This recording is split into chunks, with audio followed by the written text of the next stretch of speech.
তৃতীয় বিশ্বযুদ্ধের জন্য বাঁচিয়ে রাখা অতি গোপন সব মারণাস্ত্র পারস্যের আকাশে উড়িয়েও ব্যর্থ হল ওয়াশিংটন। পেন্টাগন যখন ধ্বংসস্তূপে দাঁড়িয়ে রণকৌশল খুঁজছে তেহরানের মাটির তলার গোপন কারখানাগুলোতে, তখনও ধোঁয়া উঠছে নতুন ক্ষেপণাস্ত্র তৈরির। কিং ফয়সাল এয়ারবেজে F-15 যুদ্ধবিমানের হ্যাঙ্গার ছাই করে কিংবা দুবাইয়ের ২০ বছরের পুরনো কৌশলগত ডেটা সেন্টার ধূলিসাৎ পোড়াচ্ছে অপ্রতিরোধ্য ইরান।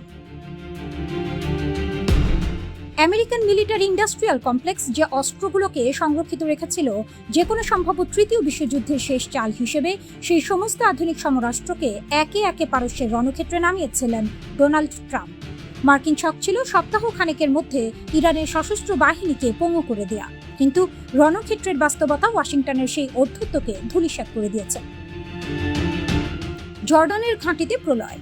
পেন্টাগনের তৈরি তথাকথিত অভেদ্য প্রতিরক্ষা প্রাচীরকে উপহাস করে জর্ডানের কিং ফয়সাল বিমান ঘাঁটিতে আছড়ে পড়েছে IRGC-এর সুনির্দিষ্ট ব্যালিস্টিক ক্ষেপণাস্ত্র।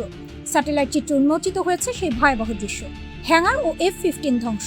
যে শক্তপোক্ত কংক্রিটের হ্যাঙ্গারে মার্কিন F-15 যুদ্ধ বিমানগুলোকে নিরাপদ রাখা হতো, ইরানের সরাসরি ক্ষেপণাস্ত্র আঘাতে তার ছাদ ও অবকাঠামো চূর্ণ বিচূর্ণ হয়ে গেছে।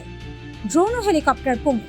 স্যাটেলাইট ইমেজে দেখা গেছে একাধিক MQ-9 রিপার ড্রোন ও সামরিক হেলিকপ্টারের আবাসন পুরোপুরি নিশ্চিহ্ন।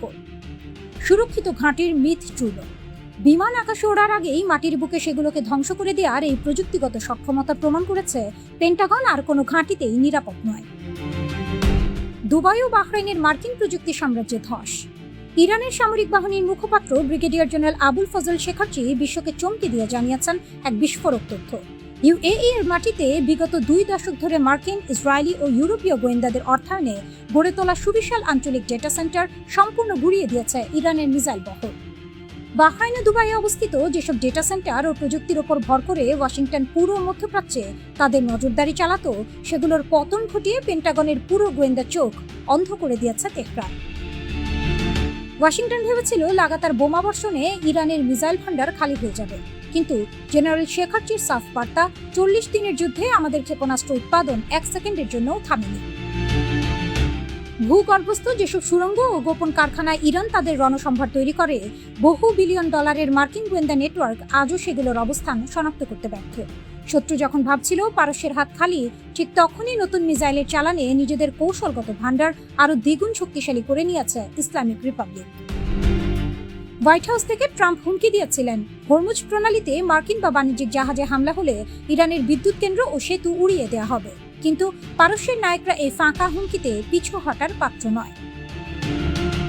ইরানি পার্লামেন্টের স্পিকার মোহাম্মদ বাঘের গালিবাফ জানিয়ে দিয়েছেন, ইরান যদি তার নিজের তেল রপ্তানি করতে না পারে, তবে এই অঞ্চলের কোনো দেশকেও এক ফোঁটা তেল বিক্রি করতে দেওয়া হবে না। হরমুজ প্রণালী আর কখনোই যুদ্ধপূর্ব অবস্থায় ফিরবে না।